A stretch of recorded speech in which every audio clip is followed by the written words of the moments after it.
Hey guys, it's Richard Jefferson from the Road Trippin pod. Have you been thinking about going to a basketball game, traveling somewhere, just getting out for a good trip? Have you been stalling on booking that trip like I have? Well, the nerds at NerdWallet are here to help you take the first steps towards making your dream a reality. NerdWallet's team of nerds research hundreds of the top credit cards, mortgages, and more so you can easily compare and find what's right for you. Maybe you're looking for some quality in-person fun with your friends? Maybe watching a little bit of NBA playoffs. NerdWallet can help you compare and find the right travel credit card with a sign-up bonus to use on flights to the game. Ready to compare your way there? Take the first step by discovering the smartest credit cards, mortgages, and more today at nerdwallet.com. NMLS 1617539. Football players used to always come up to basketball players like, man, we picked the wrong sport. Y'all got guaranteed contracts. Y'all got this. And I used to, stick out our chests. It's like, yeah, y'all a bunch of Neanderthals, right? Yeah, blah, blah. Now I'm looking at these broadcast contracts and I'm like, shit, man, I played the wrong sport, man. These dudes, damn it.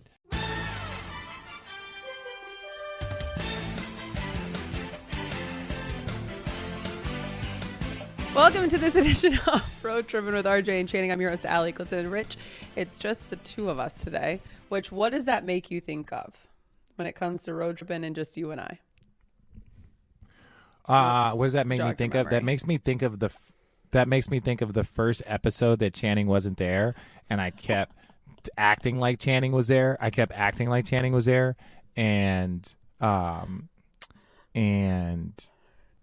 our fans got so mad at him, and he got so upset. Yeah, I was like, Channing, you really not going to record? I was like, he wasn't even in the room. He wasn't even there. I was like, Allie, we're going to act like Channing's just being stubborn.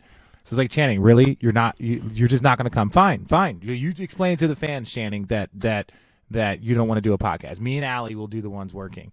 And then we released the episode, and everyone got in the mentions and started yelling at Channing. And Channing was not happy with us. He was not happy. We literally had to go back on the back of the bus and apologize to Channing because he was so upset. And by the way, this is on the way to an NBA basketball game where you guys had to play in 3 hours, and Channing was worried about how we acted like he was in a room, which he was not. So yeah, having said that, Channing is not with us this week. Big fella's a bit under the weather. We don't need to get into any details, but he's not feeling good. So it's just Rich and I. And we have plenty to talk about. Yes, Channing, we won't mess with you. We have plenty to talk about. So it is time. We're going to dive right in for Compare Your Way There, presented by NerdWallet. Discover the smartest credit cards, mortgages, and more at nerdwallet.com. And it is the hot topic as of late, kind of. It's been a day. You've been able to kind of sit on it, but I know you feel strongly. So I'm just going to mention 3 names, and you're going to take the wheel. Jesus, take the wheel. Nikola Jokic, Joel Embiid, and Giannis Antetokounmpo. We're going to have a little fun with, obviously, the 3 finalists for MVP. Well, look, this is one of the reasons why I hate Twitter so much is people are just so aggro on that app. It's so like, and whatever outlet people need, good for them. That's fine. They're like, blah, blah, blah. And I was like, bro, it's my job to talk about it. You don't get paid to talk about it. But okay, you can have your opinion, right? My thing about Jokic is he's 100% deserving. Every year there's probably 2 or 3 guys that are deserving. He's not, Embiid is deserving. Giannis is deserving. The thing that I merely try to point out in this situation is that one of the complaints for the MVP is that like the criteria always change and like people always like bounce around and now it's this narrative, right? And it's true. That's why the award is great, but it's also somewhat flawed, and not flawed from like if you win the MVP that you're not like a future Hall of Famer. Is that if you win the MVP, it should be like certain like criteria or whatever that are somewhat consistently met. I just, in my lifetime of watching and studying the game of basketball and the history of the game of basketball, have not seen back-to-back MVPs that teams never had a chance to really win a championship. Just never had a chance. And that's not Jokic's fault. That's not Jokic's fault. His numbers are MVP-esque. His game is, he's the best passing big man we've ever seen. There's nothing. But at no point in time when he was raising those trophies did anyone in the world think that his team had a chance to even win a championship. And that part is not his fault, and you don't want to hold it against him. It's just now we're basically saying it's purely about like his individual performance and how he was the most valuable player to his team. But I guarantee you, if you were to go back in history and use that exact same criteria, the MVPs would look a lot different moving back the last 50, 60 years. If we used a very similar criteria where all of his players got hurt and blah, blah, blah, all of those are true. And none of those things should be held against them, just like they shouldn't be used for him. To be honest, that's when you my actually opinion go about back, okay, I hear you on that. However, the only thing that I am kind of not hearing you on is the fact that when you say the MVP who has not or did not have a chance to win a championship, the MVP has nothing to do with the postseason, and you don't win championships based off an 82 regular game season. So agreed. Agreed. Well, no. The argument is not flawed. The argument is the argument is not flawed. It's the award and how it's handed out is flawed. My argument is consistent in the sense that like Russell Westbrook won it when he averaged a triple double and did what Oscar Robertson and people thought he basically did the unthinkable. We knew that his team wasn't very good. We knew that he didn't have a chance to win a championship. But like Oscar Robertson is not like when you put that name up and averaging a triple double. Like yes, it like Jokic is the first person with like 2,000 points, 1,500 rebounds, and 700 assists. No one's ever done that before. First person to ever do that. That's not the same as like Oscar Robertson and averaging a triple double. Right? Like with all due respect, like averaging a triple double is like been like a NBA benchmark.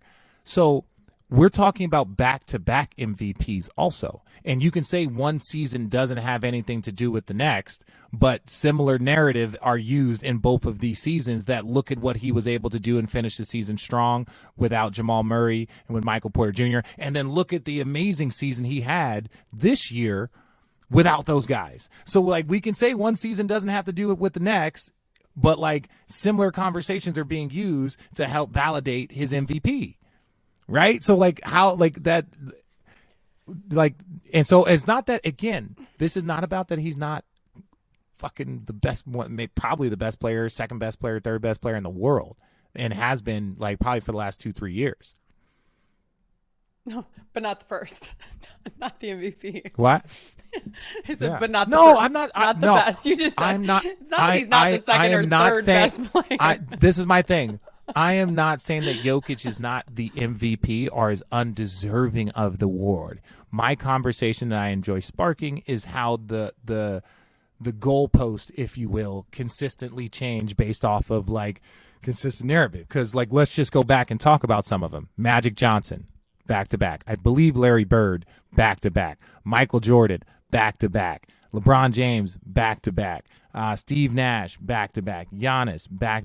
Like when you start looking at these MVPs, Steph, back to back. His team won the championship and then went on to have 73 wins the next year. Like that's what I'm just saying. Like I'm not saying that there's not that Jokic isn't a bad man, but shit, it's like it's tough when like so their team was. Go ahead. Can I also preface that this actually is one of my worst nightmares, having to do an hour-long podcast with Richard Jefferson, because 1, all he likes to do is debate. 2, all he likes to do is debate. And 3, all he likes to do is debate because he never thinks he's wrong. So honestly, This is, I'm cringing inside. But let's continue, because what are all of those individuals, those guys that you just named? What is different about them than Nikola Jokic? Because they won. So what would you classify them as then? Is there a difference between them? I'm not, Champions? Is that it? No. Well, Steve Nash didn't win a championship. You know, no. I'm not. Touché. It's more. It's more of the fact that it. Yeah.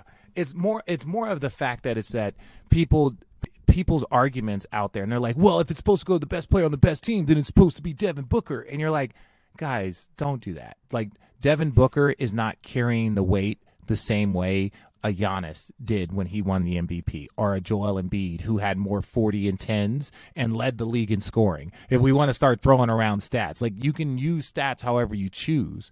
And so it's not that they won. It's just as much as you guys don't understand that the league is a business, and we know that the league is a business, and people we know that this is like a business. The league is, like I've said this before, the MVP is also a team award. That's why it would often go to the best player on the most dominant team, right? Steph Curry, if Klay Thompson is hurt and Draymond is hurt, Steph doesn't win 73 wins and probably doesn't win the MVP that year, right? Because don't forget the Golden State the San Antonio Spurs won like 69 games that year. So like they didn't even clinch till like 3 games to go. Like that's how like that could have easily gone to somebody on the Spurs, or let's say Kawhi Leonard was having that type of year, whatever. My point is that your team success does contribute to the MVP, does it not? During the regular season, and we talked about these three finalists being damn near neck and neck in the conference standings. But first of all, the Western Conference was the weaker of the two conferences. Here we go. Let's just break down the entire true. league and all of its flaws. But that's what if you're voting for the MVP, these are the things that you have to do. Like LeBron James, when he was the number one seed, and won a championship, one of his biggest things, one of the greatest players of all time, if not the greatest, top 2, top 5, whatever you want, wherever you have him on your list, one of the things was like, people didn't think that I could do it in the Western Conference. People didn't think that I could go win a championship through the Western Conference. 2 years it took me. Right? Like, so we know that there is a conversation between which conference is stronger. They use that to devalue LeBron James and go, well, he did it in the East. And it's like, well, he was also in the West, and it took him 2 years when he was 35 years old to win a championship. So like, what's the argument now? He heard that. He even vocalized it. So when I say that it is a team award, puts my respect on my name. I'm not making this up. I'm just, as a person that loves and like, I study it because I fucking am obsessed with this league. I love the history of the league. I didn't just pull that LeBron James statement out of my ass. It's like, no, I've studied this shit. I wish I didn't. I wish I knew another way to live my life. And look, you also understand where all the conversations, all the narratives, all the trolls, all the hate is coming from when it comes from the Denver fan base, specific to this. Because look, you're a part of the Nets. I'm a part of the Cavs. I was a part of the Lakers. You get to see, especially up close, you get to see your players, your athletes, a hell of a lot more than someone that is not there in your shoes. So, of course, your opinion, your thought, your feeling is going to be a little bit more. And look, rightfully so. I get it. With that said, take a shot.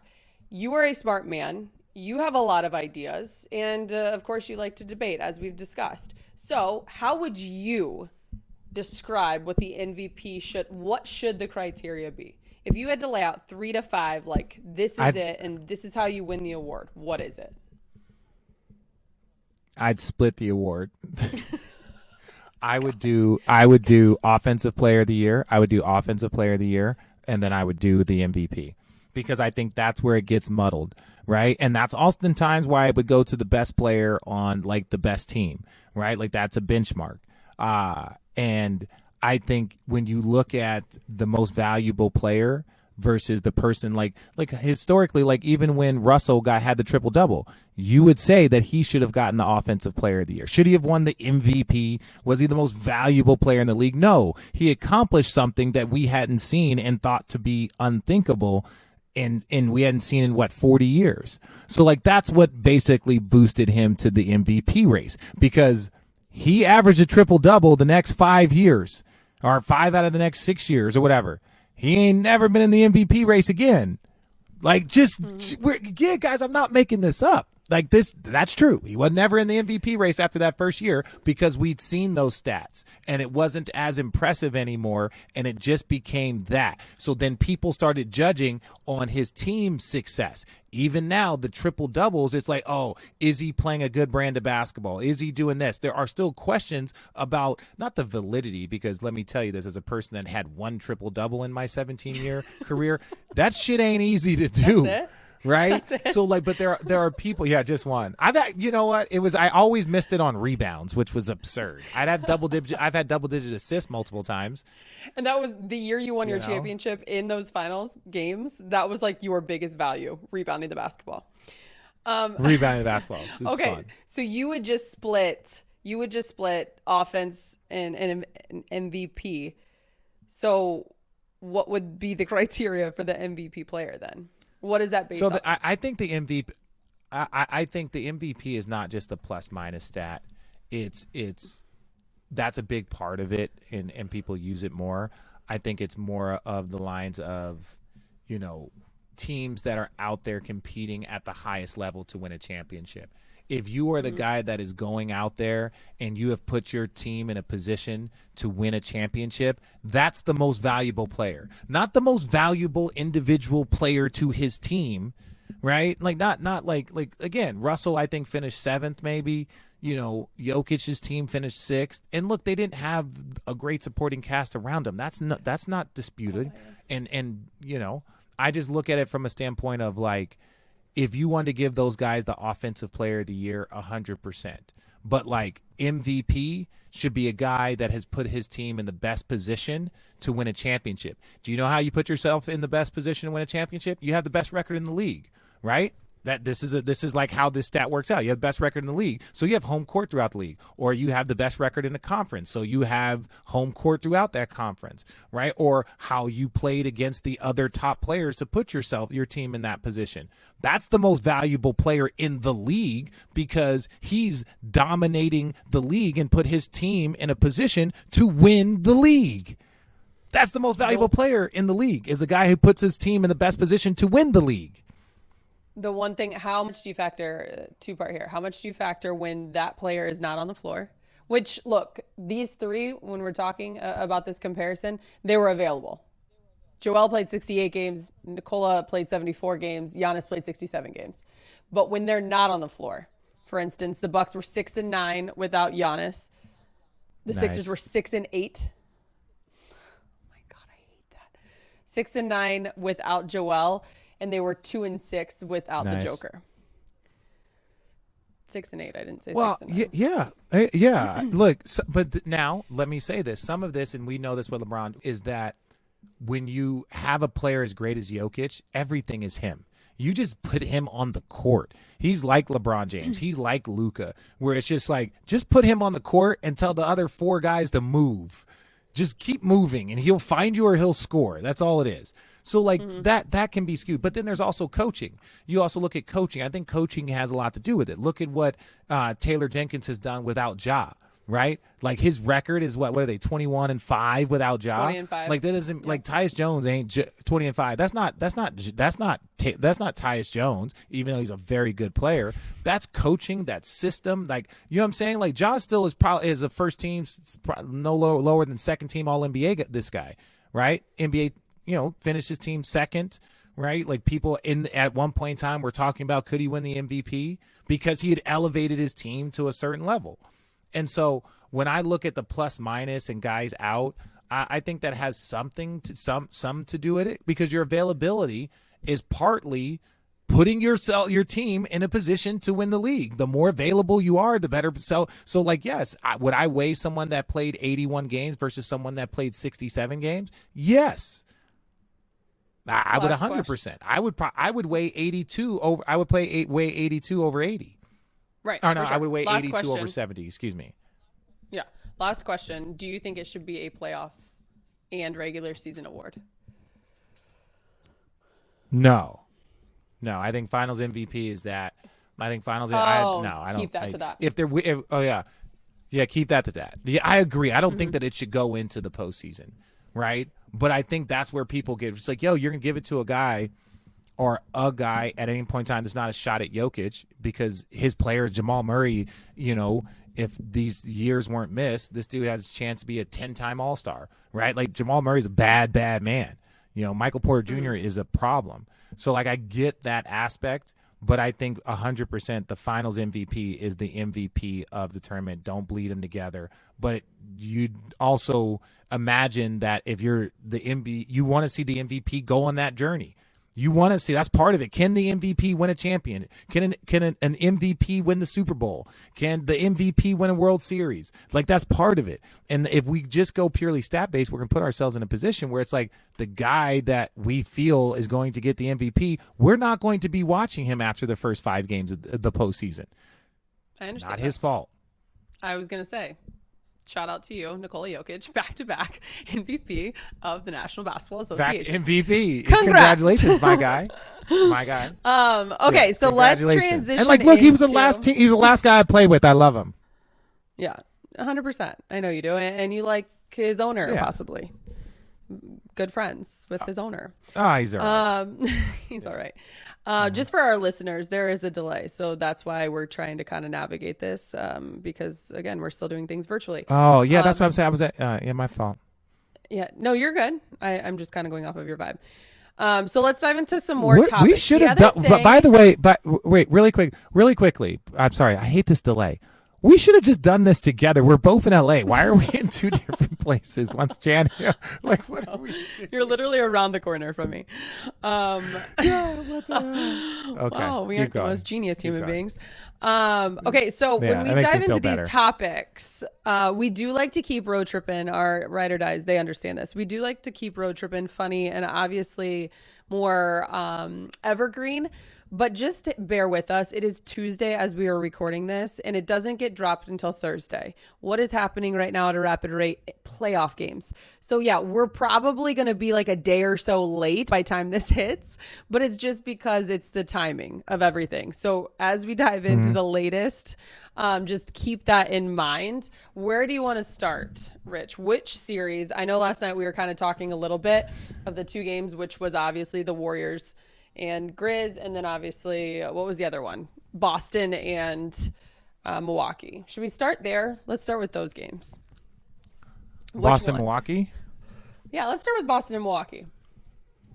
Give me a hot take on Boston and Milwaukee. I think that without Middleton, I believe Boston will win and should win because no different to how we looked at the Brooklyn Nets different. Right? Like after Boston lost to Milwaukee in that game one, because everyone looked at Boston losing to Milwaukee in game one and we were like, wow. Well, yeah. And I looked at it, I was like, damn, the Nets must have been really far away because Boston made them look like kids. And then first game on the road, Milwaukee comes out and punches them in their mouth without Chris Middleton. Shows you how good Milwaukee is and how far away Brooklyn is.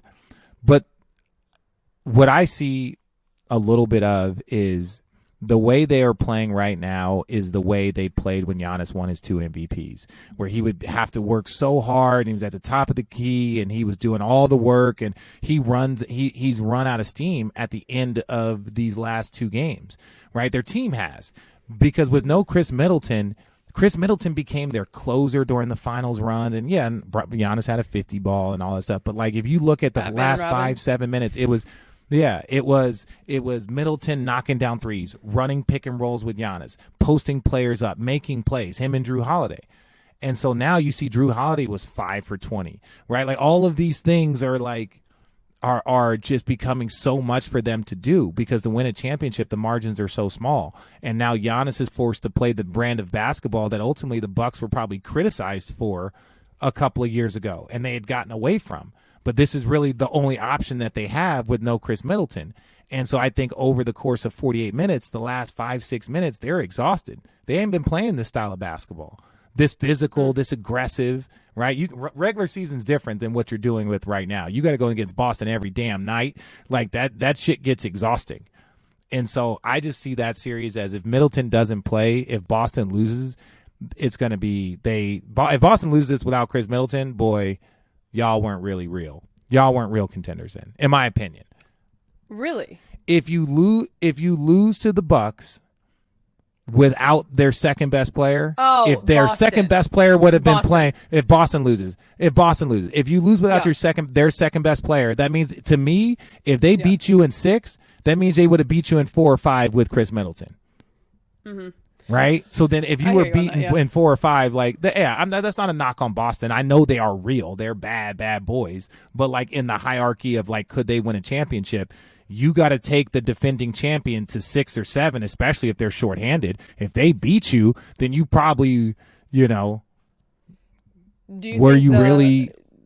you think there's too much on the shoulders of Jrue Holiday? Yeah, 100%. There's a difference between being a 1B and a 1A. There's a difference between being a 1B and a 1C. He's great in that 1C role, and he's actually a more efficient scorer. You ask him to be a 1B role, he could do it for a night, he can do it for two, but you're asking him to do it for an entire series, to an entire postseason. Like, people can be stars in the roles that you ask them to star in. He has starred in the role as that 1C guy, starred. Like, you're like, oh, damn, he's amazing. You put him in the 1B role, or if you put him in the 1A role, like, that's not where he will, like, play his best version. It's kind of like, and I'm not comparing these two individuals, but it made me think of that first year the Cavs made it to the finals, and what player I'm about to talk about, who had to play more and give more, and then he ended up in the hospital. Yeah. Telly. He Della gave it to you for a game. Yeah. But then the expectation. Again, not comparing players. Do not come at me on Twitter. No, but it's look, if you're go ahead. No, go on. You got it. No. I'm saying, I was like, it's because, like, everybody's built differently. Like, everybody, like, what the best version of themselves is going to look different. You know, as long as you're giving 100%, it's not about being better than somebody else. Okay, so moving on to the next game that we were talking about, and I kind of disagreed with you a little bit on your take of the Warriors Memphis. And then I saw later what Draymond said, and I agreed 100% with it. We can sit here and we can say that they may look lazy, they may look, they may be disappointing because they're not coming out and doing what we all expect them to do because of who they are. But when Draymond says, we're not the Minnesota Timberwolves, you're playing against the Warriors, that's where I'm at. It's kind of like that mentality of, like, they know how to take care of business. They understand. And it's kind of like they're bored. Like, let's move on to the next round. However, they understand that when it's time to that's buckle dangerous. up. That's dangerous. It is dangerous. And I did say that. You say that. You say that. No, I did say it. I said it was dangerous. I did. I said it is dangerous. That's However, why. There's a lot of talent. There's a lot of experience. And when they flip that switch here we are. Okay, that's fair. Warriors so up. I was again. critical. I was critical of the Golden State Warriors last night.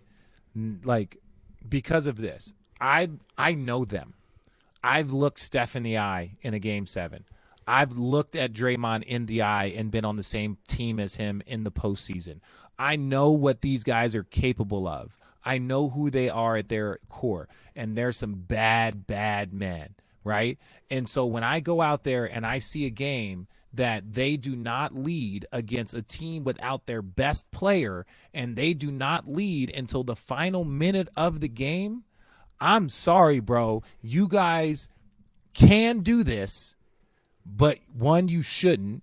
I'm not saying they cheated the game or any of that stuff, but, like, if Dre were to come into the locker room, I was one of the assistant coaches, I wouldn't be like, hey, everybody bring it in, good win. No, I'd be like, guys, we got this, but, like, we have bigger goals than Memphis. And, like, we need to be playing than Memphis. We need to be playing the right style of basketball. Tonight was not the right style. I'm glad we got the win, but, like, we got some work to do. So, like, if I come into the media and say that same type of message of the message that they should be hearing in the locker room, then, like, I'm not hating on them. I'm not saying that they can't turn it up. I'm not saying that they're not going to win or anything. I'm just saying I hold them to a different standard because I've looked into their eyes and I know what they're capable of, and that wasn't even close to the standard that was a C+ game for them. They weren't even B+ locked in. I think the only question I have and for they you, still and I won. think the only accountability I have for you here is, one, let's go back to what we were just talking about moments ago. And it is a fact that the Memphis Grizzlies play completely different when Ja Morant is not on the floor. And obviously they had proven in the regular season 20-5 without him. Not saying that he's not a great player. We all know who Ja is. He is that man. But I want to know, for someone like yourself, which is going to transition us into the Miami Heat Sixers series, because it makes me think of that time that you guys were up 2-0 and you decided to make a little jump across the pond and go to Toronto, and then that series came back 2-2. Let's be human, Rich. People have looked you in your eye. People know what you're capable of, and people know that you're also human. There are nights, there are moments that things like that happen. The difference is that not everyone can turn that switch. Not everyone can be those guys. And guess what? I got something for that. I got something for that. They can. They are. They're look. But that's the thing though. Like, but you got to understand though is that like, the margins for error get smaller and smaller when the further you go. They get smaller and smaller the further you go. So you don't want your guys playing with their food in the second round when, you know what I'm saying? You don't want them doing that. That's not. And what was the example that I was going to give? Because I had a doozy. I was really good with that one. A doozy. That was really good. Yeah, that was a really good one. No, I think for the Golden State. Okay, you're right. They're allowed to have an off night. I got it. I knew I had it for you. Chris Paul. So Chris Paul, 7 turnovers, game 3, first half. Like, what? Like, we ain't seen this in his life. Never seen this, right? Ever in his life. And so the next day, or at the end of the game, I'm like, look, this is Chris Paul. The dude was also 14 for 14 a week ago. Like, right. He's allowed to have an off night. The Phoenix Suns, they only lost 2 games in a row, 5 times, I think something like that this past season, and they didn't lose 3 in a row. So they'll be fine. They are going to answer the call, right? So that was my thought process. Then what did he do? Chris Paul came out, had 6 fouls, uncharacteristic, like what on earth? Don't get me into this whole was it fouls? Yes, his fouls were fouls. One of his fouls got reviewed and was still a foul, right? So like they were fouls. My point is this, is that like I know that the Warriors can turn it up, but imagine if Phoenix didn't take care of those first 2 games at home and let one of them get away. And then Chris Paul comes out here and has 2 of his worst games that he's ever had. Now all of a sudden everything looks different. My point is that you can't take it for granted, right? I thought Chris Paul was no way I would have bet the house that Chris Paul was going to have a more impressive performance. He had more fouls than points in game 4, excuse me. Yeah. So my point of being critical with the Warriors is, guys, I know what you guys are capable of. I believe in you guys. You guys are bad men, and part of that is going out and showing it every night. And that means if a team doesn't have Ja Morant, you should not have your first lead with a minute to go. We're not talking about up 20 and then they let them come back. We're not talking about that. We're talking about like with a minute to go, Warrior fans were stressed. I'm pretty and sure that's like not the dominance that they're capable of. To go. Something along those lines, Allie. I also think that it's really impressive. If the numbers, I'll be on the other side of the if fence. It's 40. By the way, people on Twitter, okay, that's just fine. Because I've been watching them and I've been watching them at this level, I feel like forever. I make one comment and people are like, how can she work for the Laker network and be a Warrior fan? I'm not a Warriors fan, but I do appreciate domination. I do appreciate greatness. I do appreciate. I am a Tom Brady fan, and every single time he's in the Super Bowl, I root for Tom Brady. Like that's. By the way, that contract, Rich. Yeah, I played the wrong sport. I thought I played the right sport until I got into broadcasting. Then I realized I played the wrong sport.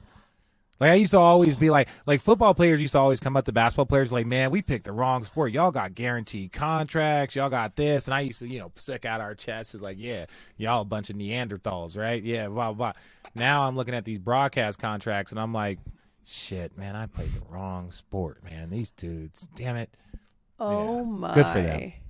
And he's still throwing the football. Yeah. Okay. I'm actually going to give you credit for this next one. We're moving on.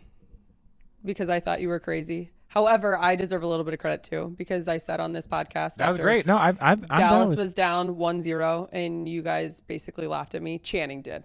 Sorry, talking about you again, Channing, when you can't defend yourself. Channing laughed at me for thinking that the Mavericks, I wanted to see how they would come out because I actually thought that they could make some noise and make it a series. Here we are, tied 2-2. However, you did say. No, wait. Let me say this. What did I say? About that series? No, I'm saying you did say. Oh, that Luka needs to score less and let others get involved. And have you looked at the numbers? I think you did the last 2 games, actually.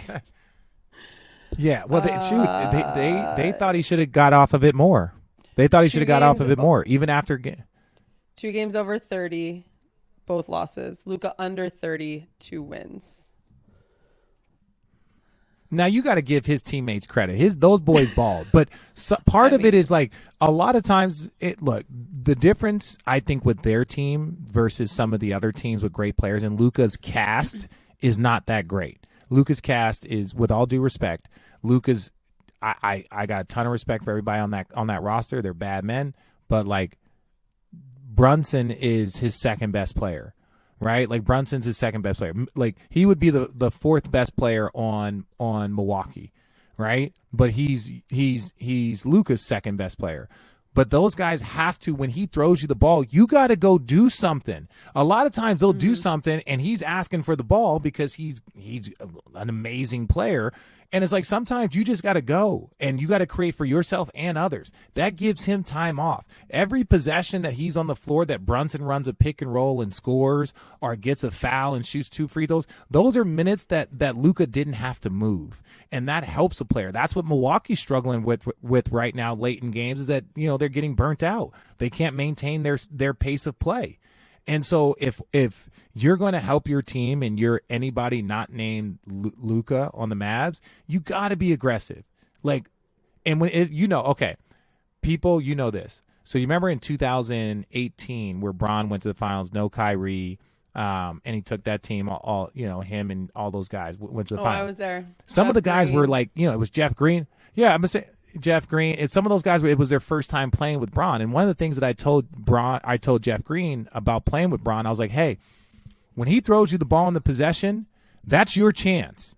That's your chance. So do something. If you don't like it, he's going to ask for the ball. You're not going to get another chance. You're not. He's going to go do what he has to do. He's either going to throw it to somebody for a shot at the end, or he's going to try and score it himself. You're not going to get another chance. So if he drives and kicks it to you, be ready to make a decision.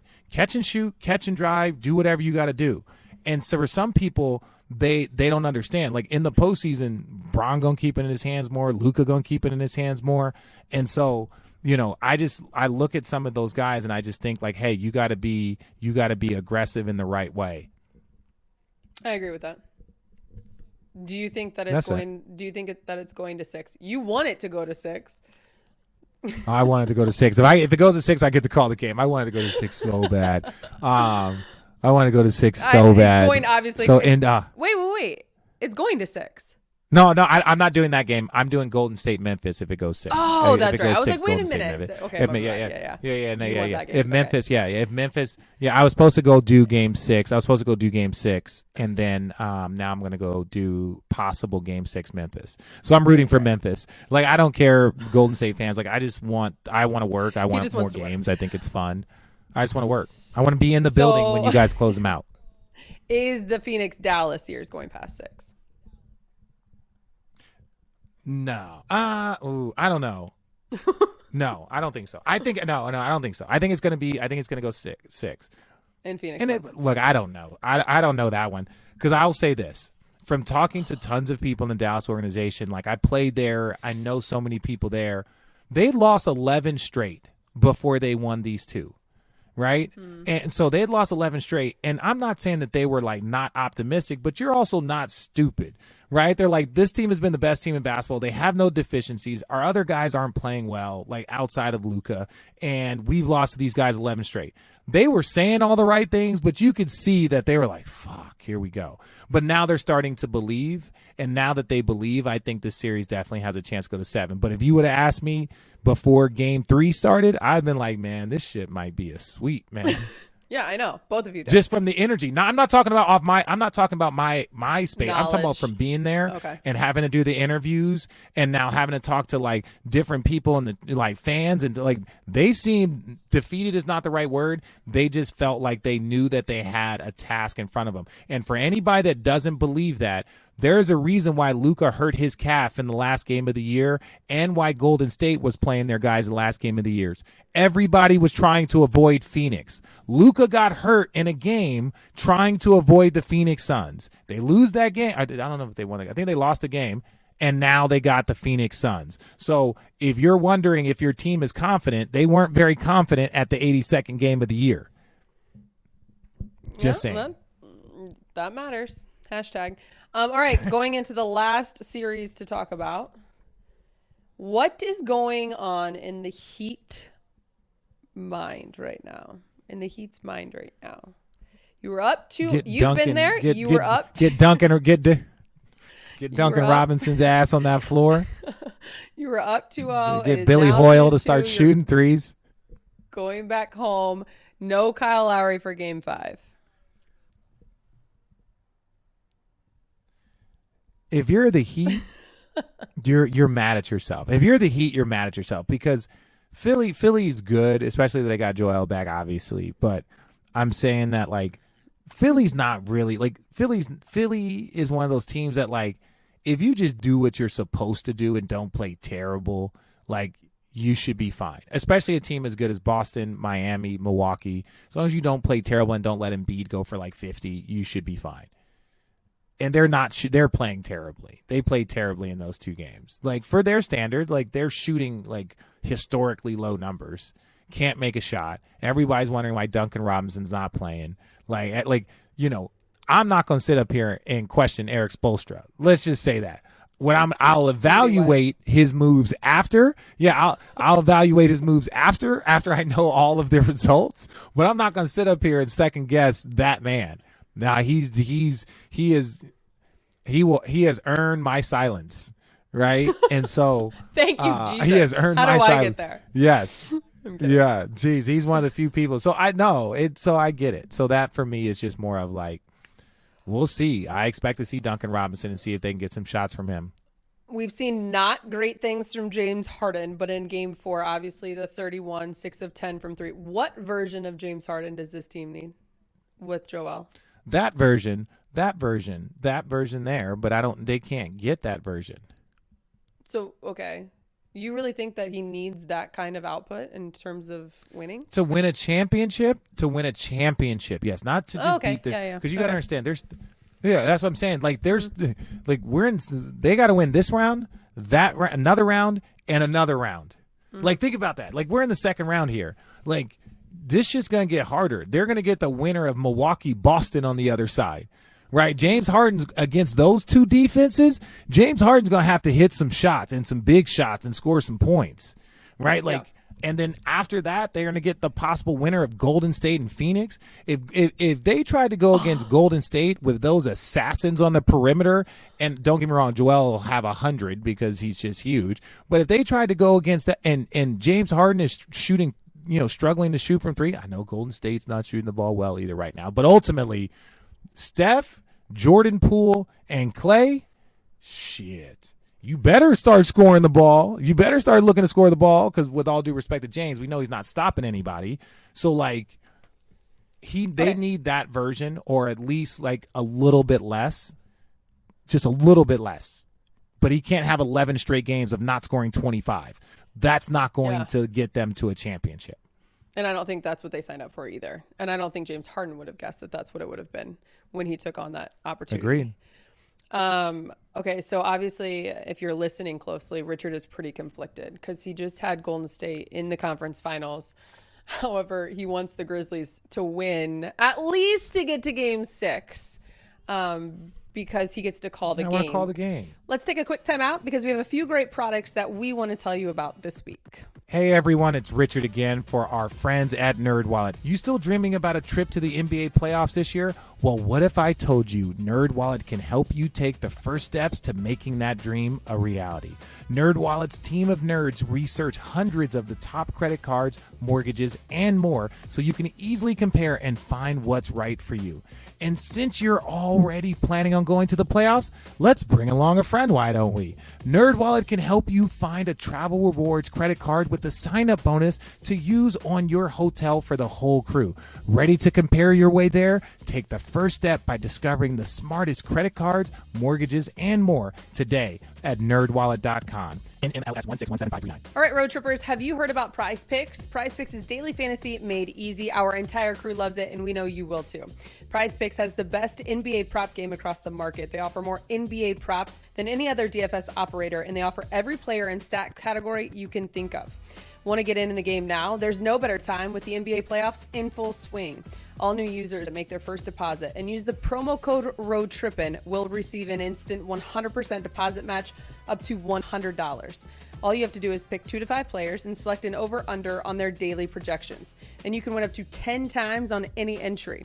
It's just you versus the projected numbers. Prize Picks even allows mixed sport entries. Use the award-winning Prize Picks app either on the App Store or Google Play today. Entries can be made in 60 seconds or less. It is that easy. Prize Picks is safe and offers fast withdrawals. Make this year's NBA playoffs a little more exciting and enjoy a special bonus offer on us. Check out prizepicks.com and use the promo code Road Trippin, or go to your App Store and download the app today. Remember, Road Trippers, Prize Picks is daily fantasy made easy. You've been traveling a lot and you've been taking your athletic greens with you? You've been taking the travel packs of your athletic greens with you? No. Wait. Look. It's the same reoccurring thing. Like, where is my extras? Like, where is my extras? Oh, you need more. Still? You still need more? I need more. Yes. I'm running through. I must have left your address off. Every day I must have left your address off. Apparently, Channing needs his athletic greens too, and he's been waiting on his order because he is under the weather. I still take them daily because obviously athletic greens, in case you don't know, have 75 different kind of vitamins and minerals. They are packed, whether it's in the scoop or the travel packs that Rich takes with him for his traveling here in the postseason. It's good for obviously your immune support, the clarity, the energy, etc. But the one thing I have noticed, I don't know if you notice this as a man, Richard, I'm not sure. I don't live in a man's body, but I've noticed a difference in bloating. So women, check that out. I am a big advocate of that, debloatation, consistently having taken my athletic greens. So I know Rich is a big supporter of it. Channing is as well. Let's go. Send me we shout more. him out all the time. Send him more, please, because we mean it. So to make it easy for you guys, our listeners, our viewers, Athletic Greens is going to give you a free 1-year supply of immune supportive vitamin D and 5 free travel packs that we love with your first purchase. All you have to do is visit athleticgreens.com/roadtrippin, take ownership of your health, and pick up the ultimate daily nutritional insurance. Again, it's athleticgreens.com/roadtrippin and get started today. Let's venture off into some stories and topics for the last few minutes, Rich, that are not really about the playoffs. I'm going to start with this one. Actually, this has something to do with the playoffs, and I know that you are very adamant about this, and you have talked about this in the past, even before what just happened with Chris Paul and his family, which understand the frustration there for CP3 and his family, and for any athlete that has to go through something like this. After the Mavs fan was ejected and banned in Dallas for giving Chris Paul's family unwanted hugs, Suns head coach Monty Williams, congrats to him as well on Coach of the Year, came out and said that players' families should have their own seating section at games. What are your thoughts? These are the times where I get myself in trouble, because no, these are times I get myself in trouble because, first of all, they are right. Chris Paul, these people, and I'm not going to tell anybody how to spend their money, where to spend their money, where to seat their family, where to do any of these things. That is not it. The only thing I can say is this, and there's things that I can't control as a player when I'm on the floor. I can't control who is in the area with my mom, my wife, my kids. I can't control that. And truth be told, the postseason is not the time to be worried about that.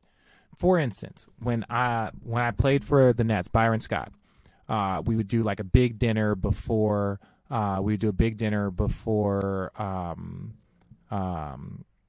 postseason, and it would be like wives, girlfriends. It was like a sit down dinner, really, really nice. And this was his thing. He gave all the wives a gift and all the girlfriends a gift. It was just like a charm or something. It was in the gift. He goes, now, ladies, this gift is because if you're annoyed about something, just wait till the postseason's over. If you're frustrated about something, just wait till the postseason's over. If he's spending more time at the gym because he has to, if he's traveling more, if he's stressed more, whatever it is, this is that thank you gift in advance, because this is the most stressful, grueling thing of our profession that we're about to embark on. So it was more of like a gesture of like, hey, there are things that are about to happen that you can't control, right? So like control what you can control. My point is this.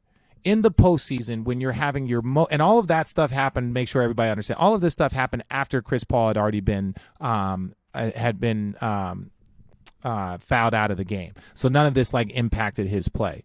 But like, if you're 100% focused on games, and it's Mother's Day, I understand. I want my mom in the building. I want my wife in the building. I want my kids in the building. It's Mother's Day. You should be able to feel comfortable enough to there. But a lot of times it's like, put them in a suite so you don't have to worry about a drunk fan. Put them there. And they were directly behind the Suns bench, which you should have. You don't want to be staring out and seeing something going on.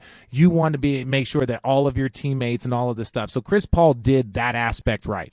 Have them right behind your bench. So your security is there. Your teammates are there. The staff is there. Everyone, they're basically just a fourth row, right, of the Phoenix Suns, which is smart. But I just think that like sometimes in these hostile environments where people have been drinking all day and partying all day and they're looking forward to it and they're just so amped up, that's a tough spot for people to have their kids in and to have their families in, because while I might just be like, Chris Paul, you're a bum. Chris Paul, you're a bum. You say that enough next to Chris Paul's brother, that might frustrate Chris Paul's brother. Right? And then Chris Paul is like, oh, that's BS. Well, I'm a Mavericks fan. I've been a Mavericks fan for 20 years and blah, blah, blah. Like, I think this, and all of a sudden, those are just tensions that are flaring because they're emotionally charged environments. And that is not to blame Chris Paul's people. That's not to blame anybody here. That is just speaking on the environment that is present when you're talking about the postseason. And so I just think as players, you have to protect your family, and sometimes that could even mean not putting them in that situation and putting them in a suite and making sure that, like, the one thing that you don't want to be stressed or worried about is that. So try and control what you can control. But I think that also goes for a fan as a human being. Let's kind of grow up a little bit. Let's understand and recognize. That message is not going to be received, though, Allie. I know it's not going to be received per se, but I agreed with Chris Paul's tweet. It's like, you can hold us to a certain standard, but when it just becomes being a respectful human being, don't cross the lines. Don't blur the lines. You're at a sporting event. Agreed. Life is a little bit more than that. Like, don't touch the family. You don't need to touch the family. You don't need to attack them as a person. Agree. Judge the sport. No one's changing. Yes, but 6 months from now, when there's another drunk person or another situation, this is not like this. I agree. We are all on the same page. Are we all on the same page? This person shouldn't do that. But in that moment, you're not teaching life lessons. In that moment, you're not teaching life lessons at 3:30 on a Sunday. You shouldn't have to. That's what I'm saying. I'm just like a kid. With an adult. There's a lot of things that we shouldn't have. Sorry. See, this is the thing. You're thinking. But like, we can sit here, I guess. Retroactively. I'm thinking proactively. Oh, I agree. But I also think that it should be maybe a section, to your point. You don't want to tell people how to spend their money, and obviously a section roped off by the league, or that's already set up. But I also think that there's a difference between putting your hands on an individual and saying something out of emotion because you're at a sporting event. So I understand you probably can't control what comes out of someone's mouth per se. I mean, there's things that you should not say. But to physically put your hands on another individual, you shouldn't do that to another fan, let alone an athlete's family member. Yeah. And look, man, I've had random people come up and try and hug me, right? And hit me, and you have too, right? Like, and it's just like, oh, can I have a hug? Like, and you're just like, hi. COVID. Hi. No, I'm not a hugger. No, look, I think it's sad I think that's sad that the way some of that stuff has gone down. But ultimately, I'm going to think proactively in that moment. And it's like, hey, everybody, we're going to get a suite just to make sure nobody has to worry about our family and friends. If you want to get 2 seats someplace else, and again, you shouldn't have to do that. I agree. There's a lot of things in life we shouldn't have to do, but at the end of the day, we're going to be proactive, right? Mm-hmm. It's like, well, and at this point, I don't think that's just the best way. We have any choice. We've seen too many things happen that it's just what needs to be done. Okay, I have 2 other things for you before I let you go, before we conclude this edition of Road Trippin.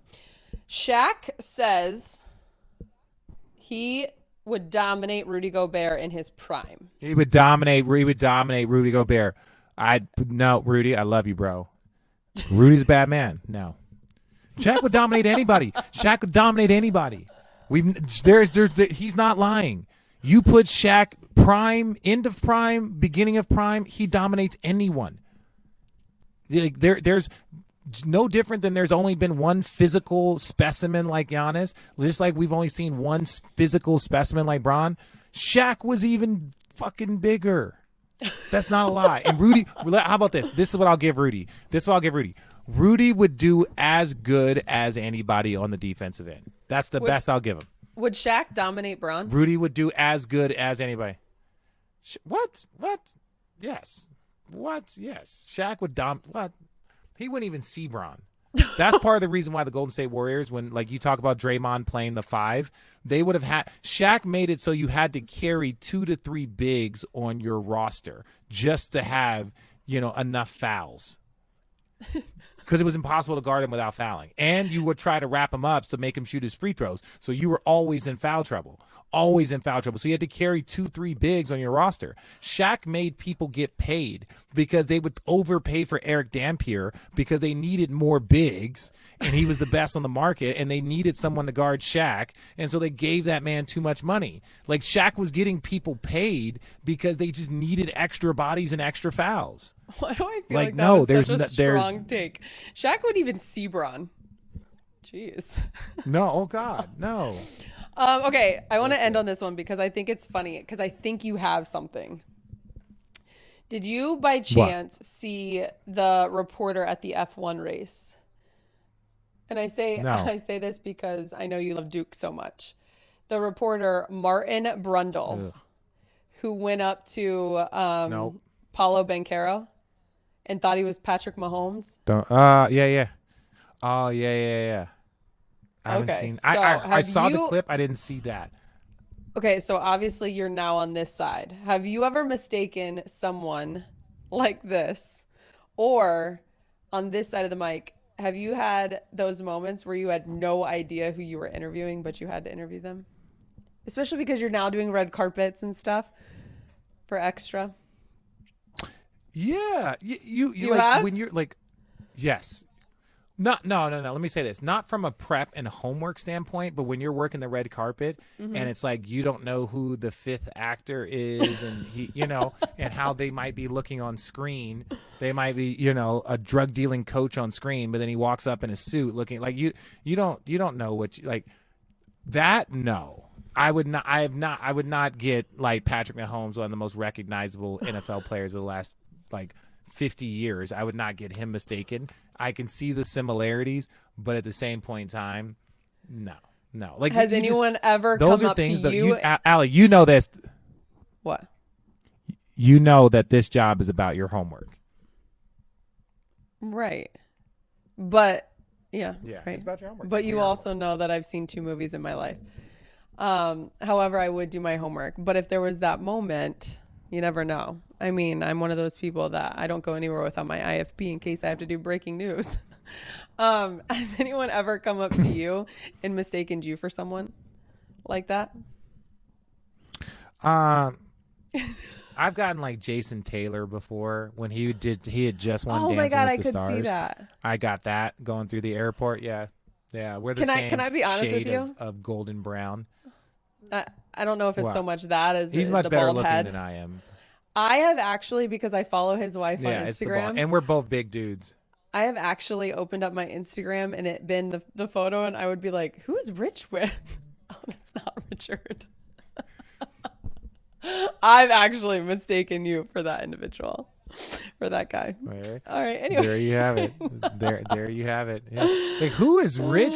Who is Rich hugging in a bikini and Rich shorts? Rich has a baby boy now? What? He's in Miami? Boy, is that what? When did this happen? What? Quite possibly. Yeah. No, I've gotten. And when he had just done Dancing with the Stars, I got that a bunch. Yeah, I could see that. All right. Did we forget anything? Are we missing anything? Yes. Anything else you want to get off your chest before we wrap up? I need you to go on a rant. I need you to go on a rant for 1 minute, 60 seconds. You have to have something wait. within You got to give me 60 seconds. You have to give me 60 seconds to think. Okay. All right. You keep talking while I think about the rant. This is actually a moment that I've been living for. Richard actually wanted to, back in the day, have his own show where he just ranted for 10 minutes. Would anyone listen to that? No, but it's not. It's therapeutic. Like, it's not about listeners. Like, look, man. Like, I'm retired. I save my money. I don't actually do this sent me a voice memo. This is my back in the day. That was 8 minutes. I might have been. You got 20 seconds. I hope you have a topic. You weren't. You were completely sober. Let's see how good you are. I'm gonna be honest with you. Your buddy Chris McGee, if I gave him this floor, this stage, he would crush it. Knock it out of the park. No, he would crush it. Well, first of all, it's different when like no chanting. So anything that I've felt over the last hour, I have spewed. Winning time. Shit. I got it. Winning time. They just aired their last episode. Would you like to see a season 2? And what did you think about the first season? Because I know you covered it. Give me 60 seconds. I don't think that there should be a season 2. I think they covered it very, very well. I think that I want to see more stories like this that are shown through a comedic lens. Now, I respect the people that are being portrayed in this are not enjoying that. I think that's fair, and I think that if you're portraying real people, you should keep them in mind and at least be respectful. If they're they should have some sort of interview. They should talk to the people that are portraying them. Like, everything should not be a caricature of them.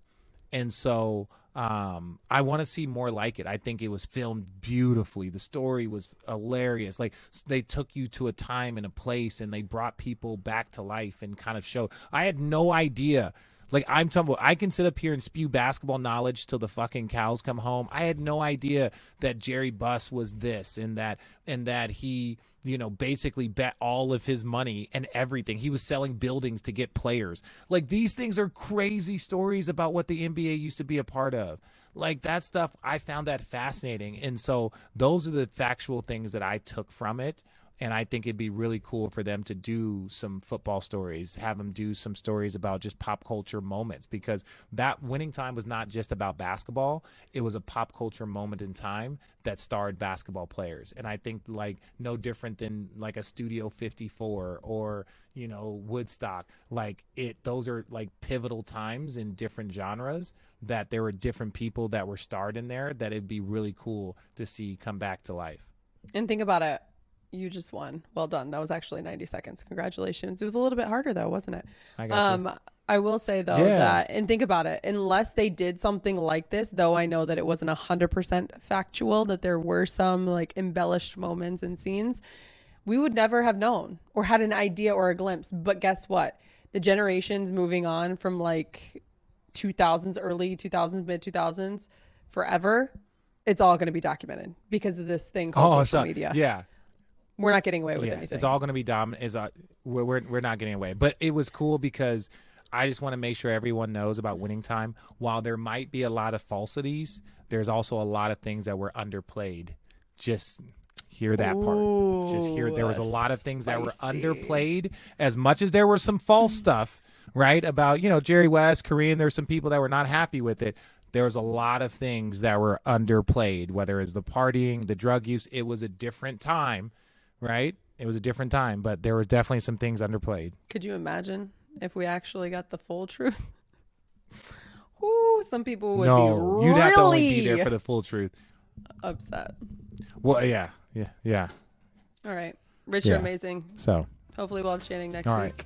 But thank you. It's another edition. You guys. I appreciate you guys. All right, Road Trippers, have you heard about Prize Picks? Prize Picks is daily fantasy made easy. Our entire crew loves it, and we know you will too. Prize Picks has the best NBA prop game across the market. They offer more NBA props than any other DFS operator, and they offer every player and stat category you can think of.